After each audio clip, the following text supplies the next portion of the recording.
Friends, स्वागत है आपका एस चांद पब्लिकेशन के ऑफिशियल यूट्यूब चैनल पे। दोस्तों, मैं श्रेयांश कोठारी लेके आया हूं आप लोगों के लिए एक बहुत ही शानदार किताब। रीजनिंग की जो किताब है, बहुत ही बढ़िया किताब है, जिसमें वर्बल एंड नॉन वर्बल दोनों तरह की बुक्स के कंपोनेंट्स हैं। दोस्तों, इसके अंदर आपको मिलेगा वो सारे क्वेश्चन, वो सारे टाइप के क्वेश्चन जो आपको किसी भी कंपटीशन एग्जाम में चाहिए। दोस्तों, मेजरली ये जो बुक है ना, ये एसएससी के लिए, बैंक के लिए, डिफेंस के लिए और एमबीए के लिए, अगर आप इनमें से किसी भी प्रिपरेशन को कर रहे हैं, इस बुक को मिस नहीं कर सकते। सबसे बड़ी बात इस बुक की दोस्तों, नंबर ऑफ क्वेश्चंस, इतने सारे नंबर ऑफ क्वेश्चंस हैं और इतने वैरायटी ऑफ टॉपिक्स को इसने कवर किया है। बहुत ही शानदार किताब है। दोस्तों, एक एक टॉपिक को हम लोग यहां क्लियर करवा रहे हैं। अभी हम पार्ट 1 के सेक्शन 2 के अंदर हैं, जहां लॉजिकल रीजनिंग की बात हो रही है। चैप्टर नंबर 5 हम लोग लेके आए हैं, statements and conclusion. Bank PO में बहुत स्पेशली ये आता है, एमबीए के एग्जाम्स में ये स्पेशली आता है। चलिए लिए चलते हैं इस तरह के क्वेश्चन में करना क्या है। बुक के अंदर जो 4 लाइंस थी वो मैं यहां लेके आया हूं। वो कहता है दोस्तों, conclusion means a fact that can be truly inferred from the contents of a given sentence और अ पैसेज। जो भी गिवन सेंटेंस होगा, जो भी गिवन पैसेज होगा, उसके अंदर से इन्फर करने को कंक्लूजन कहा जाता है, जो ट्रूली उसी के अंदर से इन्फर किया जा रहा है, पहले बाद में कुछ एक्स्ट्रा अज्यूम नहीं किया जा रहा है। इसके बाद दे रखा है, the questions in this section thus consist of a statement or a set of statements followed by certain inferences based on the facts contained in the given statement। जो भी स्टेटमेंट के अंदर फैक्ट्स गिवन होंगे, उस facts के basis पे नीचे बहुत सारे कंक्लूजन गिवन होंगे। एंड आपको क्या करना है, यहां पे लिखा है, the candidate is required to analyse the given statements, understand their direct indirect implications and then decide which of the given conclusions follows logically and for sure from the given statement. ये बहुत जरूरी है, logically follow होना चाहिए। Logically follow होने के साथ साथ वो स्टेटमेंट के अंदर से ही होना चाहिए, बाहर का कोई एलिमेंट उसके अंदर ऐड नहीं होना चाहिए।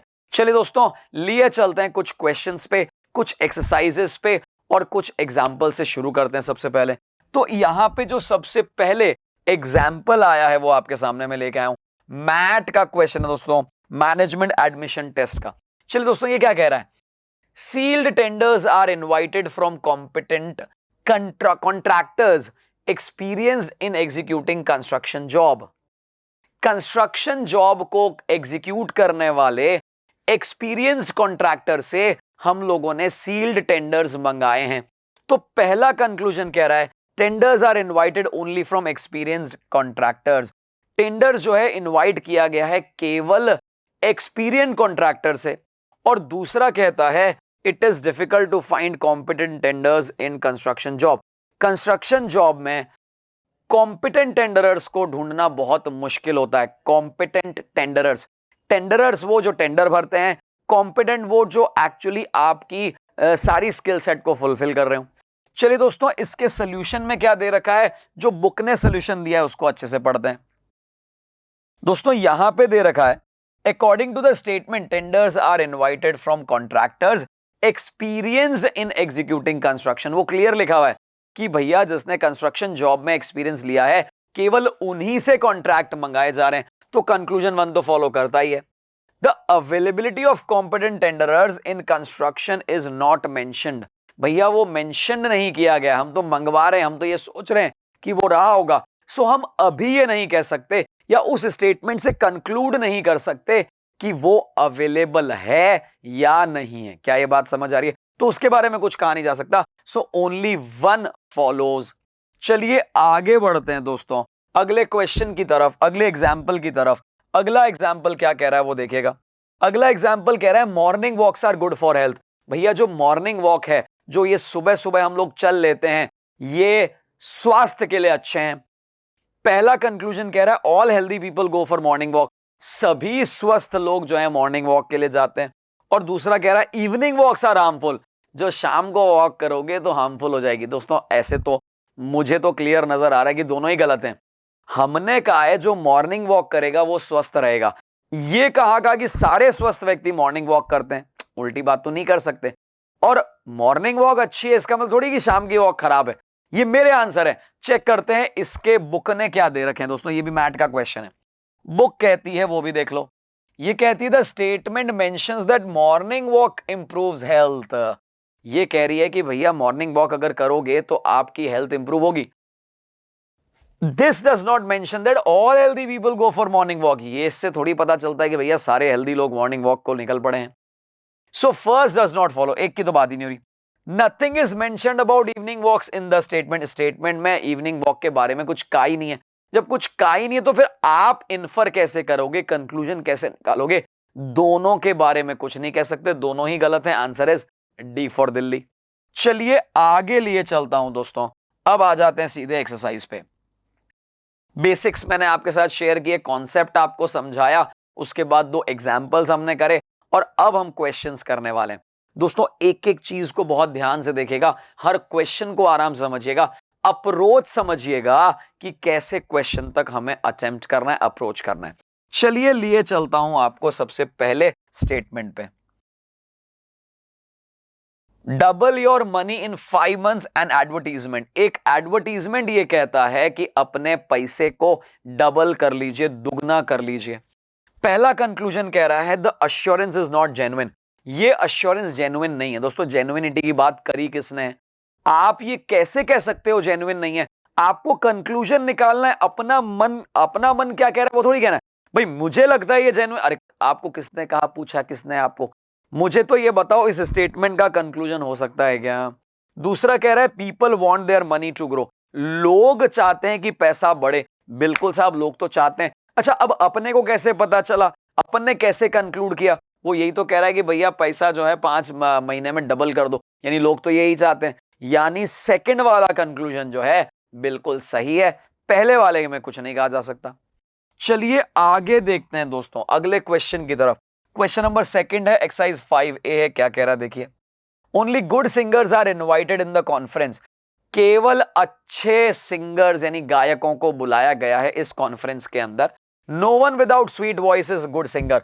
कोई भी व्यक्ति जिसकी मीठी आवाज नहीं है वो गुड सिंगर नहीं है। सिंपल सी बात है, अगर मीठी आवाज नहीं है तो गुड सिंगर नहीं है। क्लियर कर दिया स्टेटमेंट के अंदर। अब कंक्लूजन क्या कह रहा है, ध्यान से देखिएगा, मैं एक एक चीज का निष्कर्ष निकाल रहा हूं यहां पे। All invited singers in the conference have sweet voice. Yes दोस्तों, यहां स्वीट वॉइस को गुड सिंगर कहा है और ओनली गुड सिंगर्स को बुलाया गया है, तो केवल स्वीट वॉइस वालों को ही बुलाया।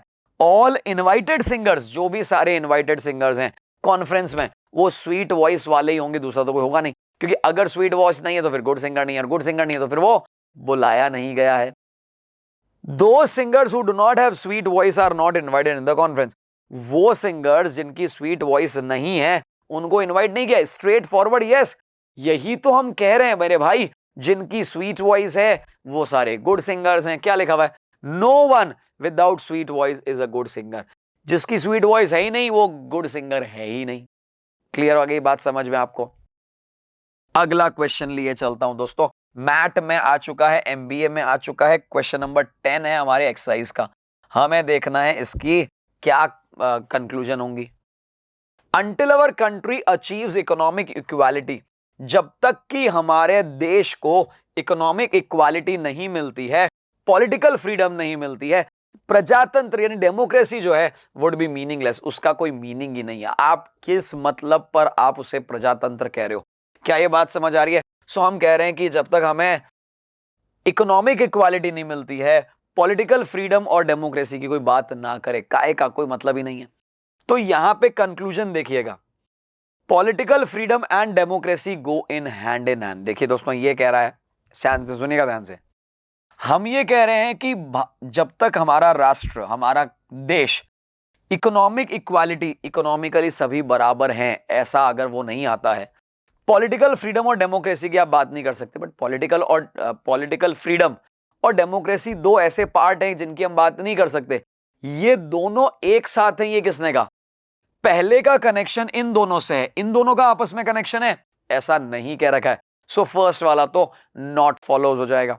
दूसरा कह रहा है economic equality leads to real political freedom and democracy.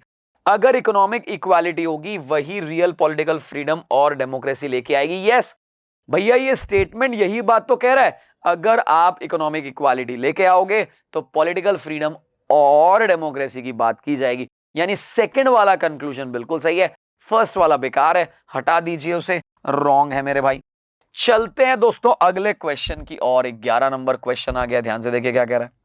ये कह रहा है कि नेशनल एल्यूमिनियम कंपनी, जो एक बड़ी कंपनी है, has moved India from a position of shortage to self sufficiency in the metal. भैया क्या हुआ इस मेटल में, यानी किसमें, एल्यूमिनियम की बात कर रहे हैं, एल्यूमिनियम में शॉर्टेज से सेल्फ सफिशिएंसी तक ले आई कौन सी company, national aluminium company. Shortage यानी कमी है, सेल्फ सफिशिएंसी, हम बाहर से मंगाने की भी जरूरत नहीं, इतना सेल्फ सफिशिएंट है। तो कंक्लूजन क्या कह रहा है, प्रीवियसली यानी इससे पहले क्या होता था, India had to import aluminium. Yes दोस्तों, पहले एल्यूमिनियम इंपोर्ट करते थे। कैसे पता चला, इस वर्ड से पता चला, शॉर्टेज से। अब क्या हो गया है, सेल्फ सफिशिएंट, अब बाहर से नहीं मंगाना पड़ रहा है। सेल्फ सफिशिएंट वर्ड आने से ये क्लियर हो गया कि पहले सेल्फ सफिशिएंट नहीं था, पहले जो सारा चीज था खुद से और बाहर से मंगाया जाता था। यानी अर्लियर, पहले इंडिया को इंपोर्ट करना पड़ता था। बिल्कुल सही कंक्लूजन है मेरे भाई। सेकंड कह रहा है with this speed it can soon become a foreign exchange earner. अगर इसी स्पीड से चलते गए तो फॉरेन एक्सचेंज अर्नर हो जाएगा। कैसे, फॉरेन एक्सचेंज को अर्न करना, अर्न कैसे करोगे, जब आप एक्सपोर्ट करोगे। अगर इसी स्पीड से चलते गए, पहले शॉर्टेज को कम किया, अब सेल्फ सफिशिएंट हो गए, इसी स्पीड में चलोगे तो आगे बढ़ोगे, आगे बढ़ोगे, दैट मींस एक बहुत क्लियर बात है, अब इसके बाद आप एक्सपोर्ट भी करने लग जाओगे, फॉरेन एक्सचेंज अर्नर भी बन जाओगे। यानी कंक्लूड किए जा सकते हैं दोनों पॉइंट, दोनों सही होने पे आंसर आता है ई फॉर एलिफेंट। चलिए हम आगे चलते हैं, चलते चले जा रहे हैं आपके संग। एक्सरसाइज है 5A और 5A में क्वेश्चन नंबर है 13। चलिए देखते हैं ये क्या कह रहा है। If all players play to their full potential we will win the match. अगर सभी प्लेयर्स अपने फुल पोटेंशियल पे खेलेंगे हम जरूर जीत जाएंगे। We have won the match, हमने मैच जीत लिया। तो अभी हमने पहले तो ये कहा था कि अगर सभी अपने फुल पोटेंशियल से खेलेंगे तो जीत जाएंगे, हम जीत गए, हम जीत गए। मतलब अब आप कंक्लूड कर लीजिएगा क्या है मतलब है इसका। All players play to their full potential, all players play to their full potential, पहला वाला बिल्कुल सही है। क्यों भाई, हमने कहा अगर सभी अच्छा खेलेंगे तो जीत जाएंगे, हम जीत गए, जीत गए क्यों, क्योंकि हम अच्छा खेले। सो पहला वाला परफेक्टली ऑल राइट है। दूसरा, some players did not play to their full potential, कुछ प्लेयर ऐसे थे जो अपनी फुल पोटेंशियल पे नहीं खेले, गलत जवाब। अगर ऐसा होता तो हम जीतते ही नहीं। क्यों, क्योंकि ऑल प्लेयर्स खेलेंगे तभी जीतेंगे। यानी कि ये सेकंड वाला निराधार है, निरर्थक है, काम का नहीं है, छोड़ दो से। Only first follows is the right answer. Check कर लीजिएगा आप, इसका आंसर ए आ जाएगा। आगे बढ़ते जा रहे हैं दोस्तों, एक एक क्वेश्चन को करते जा रहे हैं दोस्तों। 17 नंबर क्वेश्चन पे आया, money plays a vital role in politics. Politics में मनी बहुत बड़ा रोल प्ले करता है। The poor can never become politician, जो गरीब है वो पॉलिटिशियन नहीं बन सकता। All the rich man take part in politics, सभी अमीर लोग जो हैं वो पॉलिटिक्स में आते हैं। सेकंड वाला तो डेफिनेटली रॉन्ग है भाई। आपको पता है कि मनी जो है बहुत वाइटल रोल, वाइटल मतलब इंपॉर्टेंट रोल, महत्वपूर्ण रोल प्ले करता है पॉलिटिक्स में। इसका मतलब थोड़ी कि सभी अमीर वहां चले जाएंगे। भाई मनी इंपॉर्टेंट है बट सभी अमीर जाते हैं, इसने किसने कहा। सो ये तो बिल्कुल ही गलत हो गया। पहला कह रहा है the poor can never become politician, जो गरीब है वो पॉलिटिशियन नहीं बन सकता। एक बात कंफर्म है दोस्तों, अमीरी और गरीबी की बात नहीं हो रही, उसने सिर्फ ये बात कही है कि मनी इंपॉर्टेंट रोल प्ले करता है। जो गरीब है वो किसी से उधार लेके पॉलिटिशियन बन जाएगा, ये कहां लिखा है कि गरीब बन नहीं सकता है। हम मनी की बात कर रहे हैं, अमीरी गरीबी की बात कर रहे हैं, दो अलग अलग चीजें मिक्स नहीं कर सकते। सो आंसर क्या हो जाएगा इसका, the poor can never become politician, ये रॉन्ग हो जाएगा। The rich, all rich man, दोनों गलत, दोनों गलत ही है ना, दोनों में से कोई सही है ही नहीं। सो आंसर हो जाएगा डी फॉर दिल्ली। आगे चलते हैं दोस्तों, चले जा रहे हैं हम लोग 5A में। क्वेश्चन नंबर 20 आपके लिए आ गया। A man must be wise to be a good wrangler, एक आदमी को वाइज यानी बुद्धिमान होना पड़ेगा अगर उससे अच्छा रैंगलर बनना है। Good wranglers are talkative and boring, जो अच्छे रैंगलर्स होते हैं वो बोलते बहुत ज्यादा हैं और बोर भी बहुत ज्यादा करते हैं। पहला, all the wise persons are boring, सभी वाइज, ना ना ना ना ना, हमने कहा है कि मैन को वाइज होना चाहिए गुड रैंगलर बनने के लिए, बट सभी वाइज की तो बात ही नहीं हो रही ना। पहला वाला तो बिल्कुल निरर्थक है, रॉन्ग है। All the wise person are good wranglers. सब देखो, सभी आदमी जिनको रैंगलर बनना है वो वाइज है, सभी वाइज रैंगलर है, ये कहां से आ गया? आप सोचो जरा, ये तो कोई बात ही नहीं है। हम कह रहे हैं आपको रैंगलर बनना है तो वाइज होना पड़ेगा, सभी वाइज लोग रैंगलर बनेंगे, ये कहां लिखा हुआ है? नहीं ना। अब शायद समझ में भी आ गई है आपको बात। सो फर्स्ट सेकंड दोनों ही रॉन्ग है, बिल्कुल गलत है। आंसर इसका डी फॉर दिल्ली हो जाएगा। हम आगे लिए चलते हैं अगले क्वेश्चन पे। क्वेश्चन कह रहा है दोस्तों, क्वेश्चन नंबर 33 है, 5A एक्सरसाइज है। Parents are prepared to pay any price for an elite education to their children. माता पिता किसी भी प्रकार का पे करने को तैयार हैं अपने बच्चे को एलीट एजुकेशन, एलीट एलीट यानी top class, high class education देने के लिए माता पिता सदैव तत्पर हैं, ऐसा ये कहना चाह रहा है। All parents these days are very well off. सभी माता पिता वेरी वेल ऑफ है, वेल ऑफ मतलब धनाढ्य हैं, अच्छा पैसा है, सभी पेरेंट्स के पास अच्छा पैसा है। ऐसा नहीं कह रहे दोस्तों, मैं पैसा पे करने को तैयार हूं, मेरा नहीं होगा तो मैं उधार लेके दे दूंगा, लोन ले लूंगा, लेकिन मेरे बच्चे को अच्छा पढ़ाना है, यही ध्येय है। तो पहला वाला तो बिल्कुल गलत हो जाएगा कि सभी माता पिता, ये तो नजर ही नहीं आ रहा इस स्टेटमेंट से। दूसरा कह रहा है parents have an obsessive passion for a perfect development of their children through good schooling. Parents के पास एक ऑब्सेसिव पैशन है, पैशन मतलब जुनून, ऑब्सेसिव यानी टू मच जुनून, बहुत ज्यादा जुनून है किस बात का? For a perfect development of their children, अपने बच्चों का डेवलपमेंट एकदम परफेक्ट होना चाहिए थ्रू गुड स्कूलिंग, अच्छी पढ़ाई होनी चाहिए, यही तो बात कह रहा है। सेकंड वाला इस पूरे बात को कंक्लूड कर रहा है कि भैया वो अच्छा पढ़ाना चाहते हैं, उसके लिए कितना भी पैसा लगे चलेगा, लेकिन पढ़ाना अच्छा है। So only second correct. Question number 40 क्या कह रहा है वो भी देख लें दोस्तों हम। The standard of education in private school is much better than municipal and zila परिषद रन स्कूल्स। जो एजुकेशन का स्टैंडर्ड है प्राइवेट स्कूल्स में बहुत अच्छा है, काफी बेहतर है, म्युनिसिपल और जिला परिषद की जो स्कूल चल रही है उनसे बेहतर है। कंक्लूजन क्या कह रहा है वो देखें दोस्तों। The municipal and zila parishad should make serious effort to improve standard of their schools. Yes भैया, यही तो कह रहा है वो कि वहां बिल्कुल बेकार स्टैंडर्ड है, प्राइवेट स्कूल में अच्छा है, तो उनको अपना बेहतरी करने के लिए इंप्रूवमेंट करना पड़ेगा, एफर्ट देना पड़ेगा, प्रयास करना पड़ेगा। पहला वाला कंक्लूजन बिल्कुल सही लग रहा है भाई, आपको भी सही लग रहा होगा। ऑल म्युनिसिपल एंड जिला परिषद स्कूल शुड बी क्लोज, उनको बंद कर दो, ना रहेगा बांस ना बजेगी बांसुरी, वो अच्छा नहीं पढ़ा रहे उनको छुट्टी कर दो। अरे नहीं भाई, आपको हमेशा पॉजिटिव सोचना है, बेहतरी के लिए सोचना है। ये बिल्कुल नहीं कह रहा है, ऐसा कंक्लूजन निकाल ही नहीं रहा है कि भैया बंद कर दो, वो तो कह रहा है उनके स्टैंडर्ड से अच्छे हैं, इनके भी स्टैंडर्ड बढ़ाओ। क्या ये बात समझ आई? चलिए हमें तो आगे बढ़ना है अगले क्वेश्चन की तरफ। अगला क्वेश्चन, क्वेश्चन नंबर 43, इस एक्सरसाइज वही 5A। Company x has marketed the product, company x ने अपने प्रोडक्ट को मार्केट कर दिया है।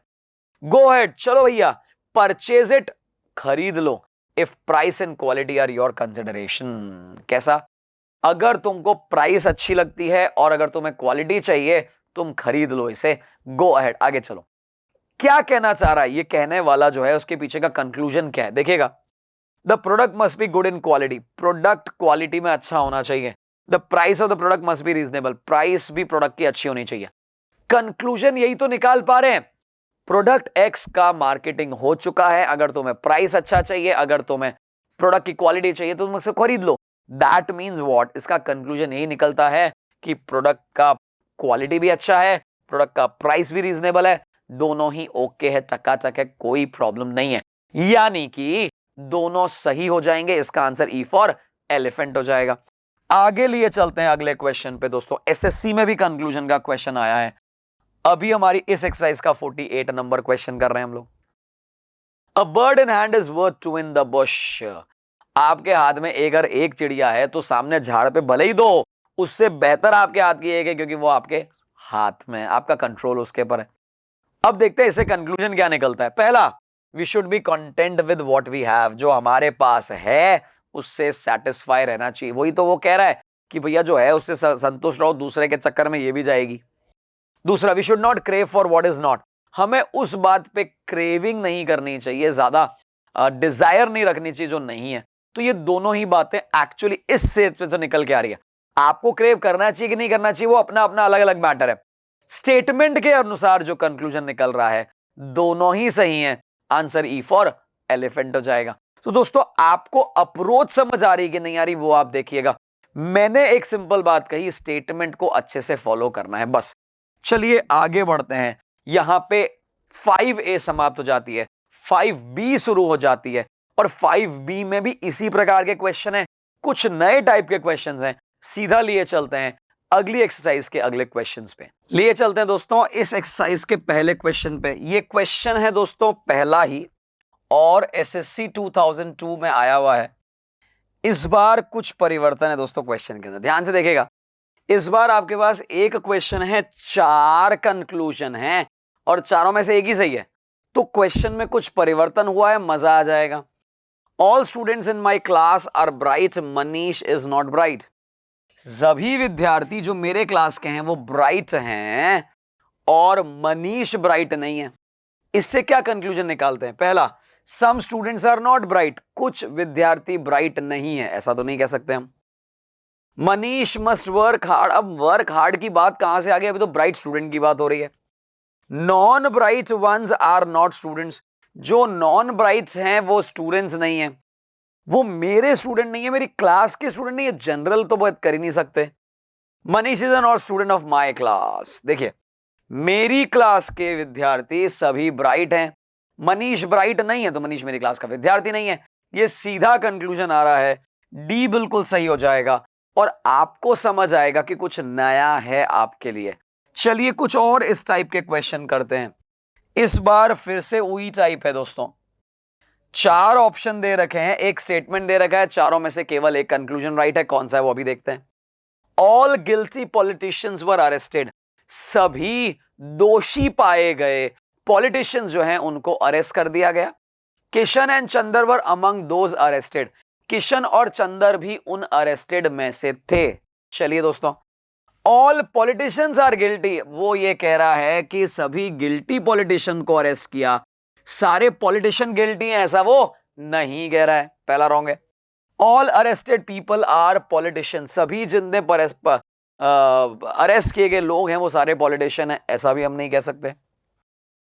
Kishan and Chander were not politician, Kishan और चंदर पॉलिटिशियन नहीं थे, ये तो कह रहा है गिल्टी पॉलिटिशियन की बात कर रहा है, तो यानी ये भी गलत है। Kishan and Chander were guilty, yes दोस्तों, क्योंकि सभी गिल्टी पॉलिटिशियंस को अरेस्ट किया, किशन चंदर उनमें थे यानी वो भी गिल्टी थे, यानी इसका भी डी सही है। और आपको अप्रोच समझ आ रही है कि कैसे हमें क्वेश्चन को अप्रोच करना है। एसएससी का क्वेश्चन है दोस्तों, देखें जरा, क्वेश्चन नंबर 7 है, एक्सरसाइज वही है आपकी। देखते हैं क्या कह रहा है। All the books written by Prabhakar are text books, सभी किताबें जो प्रभाकर के द्वारा लिखी गई हैं वो टेक्स्ट बुक्स हैं। उनमें से कुछ किताबें जो हैं एबीसी पब्लिशिंग कंपनी द्वारा पब्लिश की गई हैं। देखते हैं इसका क्या कंक्लूजन निकलता है। ABC publishing company publishes text books only, ये तो कहां से कह सकते हैं? हम ये कह रहे हैं प्रभाकर ने जितनी लिखी वो सारी टेक्स्ट बुक है और उनमें से कुछ एबीसी ने करी, तो एबीसी केवल टेक्स्ट बुक करता है, ये कहां लिखा हुआ है? नहीं है, ऐसा कोई कंक्लूजन नहीं निकाला जा सकता। Some text book written by Prabhakar are published by publishers other than ABC. अरे भाई क्लियर है ना, ये तो बहुत ही सिंपल है। वो ये कह रहा है कि जितनी भी प्रभाकर ने लिखी वो टेक्स्ट बुक है, उनमें से कुछ एबीसी ने करी है, तो उनमें से कुछ एबीसी ने करी है, तो बाकी जो कुछ है वो एबीसी ने नहीं करी है। सेकंड वाला 100% राइट है। फिर भी अपन तसल्ली के लिए 2 और पढ़ लेते हैं। सी कह रहा है ABC publishing company publisher some critical essays written by Prabhakar. Critical essays की बात कहां आ रही है? वो तो कह रहा है केवल टेक्स्ट बुक ही लिखता है वो। All the books published by ABC publishing company have been written by Prabhakar. ABC publishing द्वारा जितनी लिखी गई, जो पब्लिश हुई हैं, वो सारी के सारी प्रभाकर ने लिखी है। मतलब इसको गोल गोल घुमाने की बातें हैं, ऐसा कहीं कहा ही नहीं गया है, आप समझ ही क्यों रहे हैं? मतलब इसको समझना ही नहीं है। वो ये कह रहा है कि सभी बुक्स जो एबीसी ने द्वारा लिखी है वो प्रभाकर के द्वारा नहीं। दोस्तों हमने कहा है प्रभाकर की कुछ बुक एबीसी ने लिखी है, तो बाकी कुछ और भी होंगी जो किसी और ने लिखी होंगी। चलिए समझ आ रही है चीजें, तो आगे बढ़ते हैं धीरे धीरे। क्वेश्चन नंबर 16 आ गया है दोस्तों, 16। एक्सरसाइज वही है 5B। None but students are members of the club. None but students, none but students का मतलब है और कोई नहीं, केवल स्टूडेंट्स जो हैं वो इस क्लब के मेंबर हैं, पहला। दूसरा कह रहा है some members of the club are married person, और मेंबर्स में से कुछ की शादी हो रखी है। तीसरा, all married persons are invited for dance, सभी जो मैरिड लोग हैं उनको डांस पे बुलाया गया है। समझ आ गया आपको ना?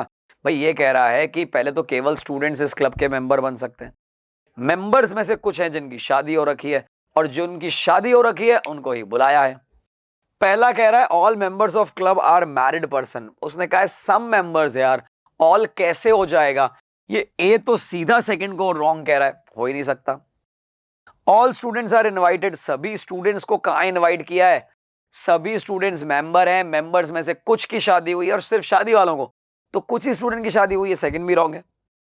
All married students of the club are invited for dance, yes, सभी मैरिड स्टूडेंट्स, क्योंकि स्टूडेंट्स ही हैं, सभी मैरिड हैं और सबको किया गया। और इसने कहा ना all married persons. All members of the club are invited, अरे भाई नहीं, सभी क्लब के मेंबर मैरिड नहीं है ना, तो उनको नहीं बुलाया गया। हमें सिर्फ इतना देखना है कि केवल जो मैरिड स्टूडेंट्स हैं इस क्लब के, उन्हें इनवाइट किया गया है, यानी इसका आंसर हो जाएगा सी, थर्ड वाला राइट। समझना इतना सा है कि इनको आपस में कनेक्ट कर दो, रिलेट कर दो, चीजें समझ में भी आ रही है, मुझे भी समझ आ रहा है। दोस्तों एक बात कंफर्म है, एक एक चीज को बहुत आराम से करवा रहा हूं, फिर भी आपसे ये रिक्वेस्ट है, अच्छा अगर लग रहा है तो दोस्तों आगे भी शेयर कर दो ना, अपने मित्रों को बता दो कि इतनी बेहतरीन क्लास आपके लिए, इतनी बेहतरीन किताब आपके लिए हम लोग सॉल्व करवा रहे हैं। चलिए चलते हैं क्वेश्चन नंबर 20 पे। All scientists working in America are talented, जितने भी साइंटिस्ट अमेरिका में काम कर रहे हैं वो टैलेंटेड हैं। Some Indian scientist are working in America, कुछ भारतीय साइंटिस्ट जो हैं अमेरिका में काम कर रहे हैं, और अमेरिका में काम करने वाले साइंटिस्ट सभी के सभी टैलेंटेड हैं। पहला, none of Indian student scientist is talented, India का कोई भी साइंटिस्ट टैलेंटेड नहीं है। अगर वो टैलेंटेड नहीं होता तो अमेरिका में काम नहीं कर रहा होता। पहला वाला सरासर गलत हो गया। Some talented Indian scientist are migrated to, कुछ भारत के टैलेंटेड साइंटिस्ट जो हैं वो माइग्रेट कर गए अमेरिका में। यस, बिल्कुल सही है, यही तो लिखा हुआ है, तो सेकंड वाला राइट हो गया। All talented scientist are Indian, सभी टैलेंटेड साइंटिस्ट इंडियन है नहीं। वो ये कह रहा है कि जो अमेरिका में साइंटिस्ट हैं वो सारे टैलेंटेड हैं, सभी इंडियन टैलेंटेड साइंटिस्ट हैं, ऐसा नहीं कह सकते। Some Indian scientist are talented, कुछ इंडियन साइंटिस्ट टैलेंटेड हैं, अगर वो हैं तभी तो वो अमेरिका में काम कर रहे हैं, यानी चौथा भी सही है। So second and fourth are right. ऐसा कोई ऑप्शन है क्या? ये देखिए साहब, सेकंड एंड फोर्थ। समझ आया कि नहीं आया ये आप बताइए, कमेंट बॉक्स में टाइप करिए कि आपको ये बात समझ नहीं आई या कोई भी बात समझ नहीं आई हो तो। मैं लिए चलता हूं दोस्तों और आगे आप लोगों के लिए एसएससी का है दोस्तों, क्वेश्चन नंबर 21 है, ये 5B एक्सरसाइज में ही आया है, इसे चेक करते हैं। Ministers arrived at public functions in their cars, जो मिनिस्टर्स हैं वो पब्लिक फंक्शंस में अपने कार में आए। ये एक लाइन अपने को सुनाई दी, तो अपन क्या कंक्लूड कर रहे हैं, अपन उसमें से क्या इन्फर कर रहे हैं, निष्कर्ष निकाल रहे हैं, वो चेक करते हैं। पहला, ऑल मिनिस्टर्स आर रिच, सभी मिनिस्टर रिच हैं। रिच का कार से क्या लेना देना है, मुझे आज तक समझ नहीं आया। अरे भाई जो नॉन रिच है लेकिन मिनिस्टर है, और हो सकता है लोन पे कार लियो, अपने को क्या पता। Ministers have car, ministers arrived in public function with car, their car, उनकी कार, मिनिस्टर्स हैव कार, बिल्कुल सही है। मिनिस्टर्स के पास कार नहीं होगी तो आएंगे कैसे? सेकंड वाला तो बिल्कुल रही है। Ministers came to public function, minister public function में भी आए, ये भी राइट है। So second and third both are correct. जरा देखो ऐसा कोई ऑप्शन है क्या? ये रहा ऑप्शन नंबर डी। तरीका समझ आया आपको, जो लिखा है उसी को बस आपको ढूंढना है कि स्टेटमेंट क्या कहा गया है और निष्कर्ष क्या निकल रहा है। दो क्वेश्चन एक साथ आए हैं, ध्यान से देखेगा, बड़ा प्यारा टाइप का क्वेश्चन है ये। आपको कहा है कि भैया ये दो स्टेटमेंट हैं और स्टेटमेंट में ही आगे की तरफ उसके दे रखा है उनका कंक्लूजन। आपको बताना है वो कंक्लूजन सही है, गलत है, शायद सही है, कैसा है। The Taj is in Agra, Taj Agra में है। Agra is in India, Agra India में है। Therefore the Taj is in India, भाई ताज आगरा में है, आगरा इंडिया में है, तो ऑब्वियसली ताज भी इंडिया में ही होगा। ट्रू, डेफिनेटली ट्रू, इसका आंसर ए आ जाएगा। क्या ये बात समझ आई? क्या ये तरीका समझ आया? बिल्कुल आसान था। एक और देखिए, the presence of calcium in milk makes it white, calcium के अंदर, मिल्क के अंदर कैल्शियम होता है और कैल्शियम के कारण वह जो मिल्क है सफेद हो जाता है। Rice two is white, rice भी सफेद है, बट वो कैल्शियम के कारण है, अपने को किसने कहा? Therefore rice also contain calcium.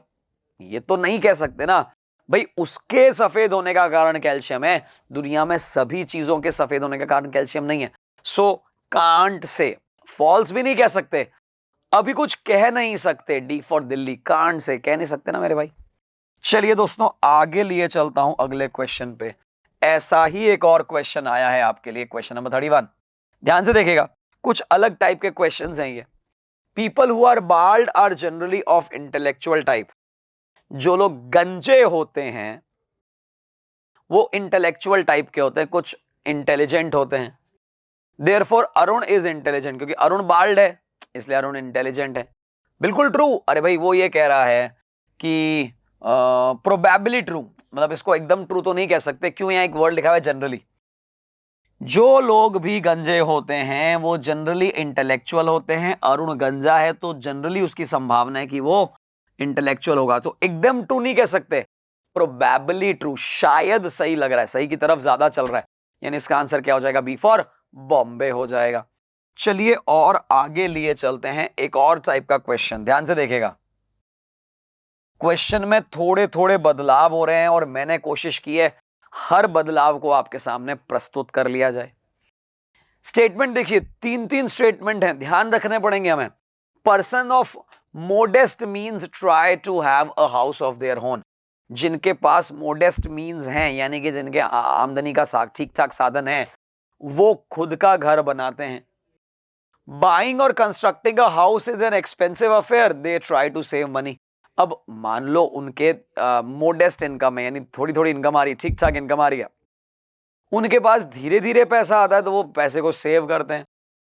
बहुत सालों की सेविंग के बाद वो ऐसा रियलाइज करते हैं, उन्होंने जब प्लान किया था उतना तो उन्होंने अमाउंट सेव कर लिया है, लेकिन वो अपर्याप्त नहीं है कंस्ट्रक्टिंग करने के लिए। यानी क्या, जैसे जैसे आगे बढ़ते हैं सेविंग तो बढ़ती जाती है, शायद हो सकता है हाउस की प्राइसेस भी बढ़ती जा रही हो। अब चेक करते हैं कंक्लूजन में क्या है दोस्तों। पहला, growing rates of land and building material shatter their dream. जो लैंड और बिल्डिंग की रेट्स बढ़ती चली जाती है वो उनके ड्रीम यानी सपने को चकनाचूर कर देती। बिल्कुल यही, मैंने भी तो यही कहा, यही होना चाहिए, यही तो नजर आ रहा है, यानी कि follows from the given statement, A हो जाएगा। बिल्कुल राइट है ना भाई, आप इसके बारे में नेगेटिव कैसे सोच सकते हो। हमने कहा, हमने प्लानिंग करी, पैसा बचाया, जब पैसा बचा तो देखा कि अब तो और भी सफिशिएंट नहीं है, यानी हमारी प्लानिंग के अकॉर्डिंग ठीक था, लेकिन और इसकी प्राइसेस बढ़ गई, यानी अब ये फिर से सफिशिएंट नहीं रहा। सो इसका आंसर क्या हो जाएगा, ए फॉर एप्पल हो जाएगा। चलिए आगे देखते हैं एक और क्वेश्चन की तरफ। क्वेश्चन आया है दोस्तों 44 नंबर का, ध्यान से देखेगा। Dogs do not bark on arrival of friends of the family. Family के जो फ्रेंड्स होते हैं उनके आने पे कुत्ता नहीं भौंकता है। When A entered B's house, A जब B के घर आया, B के कुत्ते ने भौंका। क्यों भौंका? A is B's enemy. A B का एनिमी है। देखो, दोस्त आता है तो भौंकता नहीं है, दुश्मन आता है तो भौंकता है, ये किसने कहा? अनफेमिलियर, नॉन फेमिलियर पर्सन आएगा तभी तो भौंक सकता है। ये कहा नहीं जा सकता कि ए बी का एनिमी है, यानी कि प्रोबेबली डज नॉट फॉलो, जो कंक्लूजन है उससे तो फॉलो नहीं कर रहा है। इसका आंसर डी फॉर दिल्ली हो जाएगा। हम ये नहीं कह सकते ट्रू है कि फॉल्स है, फॉलो नहीं कर रहा है ये पक्की बात है, यानी आंसर डी फॉर दिल्ली हो जाएगा। अब देखिए दोस्तों, कुछ और क्वेश्चन आए आपके पास, ध्यान से देखिएगा। उसने कहा है कि दो अलग अलग स्टेटमेंट है, ध्यान से देखिएगा। In each of the following statements a conclusion is given followed by two statement. Conclusion एक दे दिया है, उल्टा कर दिया, रिवर्स ऑर्डर। कंक्लूजन एक दे दिया है, दो आपके दे दिए हैं स्टेटमेंट। अब आपको बताना है कौन से स्टेटमेंट से कंक्लूजन फॉलो हो रहा है। Spices deteriorate after prolonged boiling. हम ये कहना चाह रहे हैं कि स्पाइसेस जो हैं बहुत ज्यादा उबालने के बाद अपनी वैल्यू खो देते हैं या डिटेरियोरेट हो जाते हैं, वैल्यू खत्म हो जाती है उनकी, धीरे धीरे चीजें खराब हो जाती हैं। पहला कह रहा है essential oils and spices easily evaporate. Yes दोस्तों, अगर एसेंशियल ऑयल जो है स्पेशली एवेपोरेट हो जाएगा तो उसकी वैल्यू खत्म हो जाएगी। Spices are put in pickle to add to the flavour. Spices pickle में डालते हैं, पिकल यानी अचार में, जैसे कि फ्लेवर बढ़ जाए तो उसका क्या कनेक्शन है? कोई कनेक्शन नहीं है। ए अगर स्टेटमेंट होता तो उसका आप देखिएगा जो ये स्टेटमेंट है वो कंक्लूजन बन जाता, यानी ओनली ए। तो इसका आंसर हो जाएगा if statement A alone is needed to draw the conclusion, statement A is required. A से आप सीधा कंक्लूजन निकाल सकते हो। क्यों? क्योंकि वो जो एसेंशियल ऑयल है वो उड़ जाएगा तो वो डिटेरियोरेट हो जाएगा। ऐसा एक और क्वेश्चन है, sometimes a single observation makes us recall in innumerable events which we occurred in the past. कई बार एक छोटी सी चीज हमें बहुत सारी चीजें याद करवा देती है जो पास्ट में घटित हुई। अब ये तो कंक्लूजन है, इसका स्टेटमेंट क्या होगा? Man has the gift of memory. Yes, man के पास मेमोरी है, मेमोरी से बहुत सारी चीजें याद करता है, यानी ए तो डेफिनेटली हमें ए का स्टेटमेंट बी का कंक्लूजन दे सकता है, ऊपर वाले स्टेटमेंट का। Sorry, man is basically A dreamer. अब इसका ड्रीमर से क्या लेना देना है? सपने वो देखता है तो देखने दो, उसका कोई कनेक्शन नहीं है ना। हम तो कह रहे हैं उसके पास मेमोरी है तो बहुत सारी चीजें उसे याद आ जाती हैं, यानी ए जो है ना is alone needed to draw the conclusion. चलिए एक और आखिरी चीज देखते हैं हम लोग, last question of the day, आज के एक्सरसाइज का आखिरी क्वेश्चन है। Plants can also be sick, plants भी बीमार पड़ सकते हैं। Only mammals can be ill, अब अगर only mammals can be ill तो प्लांट्स की बात ही कहां से आएगी? ये तो बिल्कुल बेकार है, छोड़ दो इसे। Improper nutrition will create aberration in the plants growth, अगर न्यूट्रिशन इम्प्रॉपर हुआ तो उसके ग्रोथ में इंपैक्ट पड़ सकता है, यानी वो भी सिक हो सकते हैं, यानी only B is required for the answer. So दोस्तों विभिन्न प्रकार के क्वेश्चन हमने देखे और जो स्पेशली 5B एक्सरसाइज थी वो तो बहुत ही जानदार शानदार रही। तो दोस्तों इसी तरीके से एक एक चीज को आराम से कर रहे हैं, आप भी आराम से देखते रहिए, चीजों को समझते रहिए। आज के लिए अलविदा लेते हैं, अगले वीडियो में फिर से मिलते हैं। आपका ही प्यारा चैनल है एस चांद पब्लिकेशन का। Thank you and take care.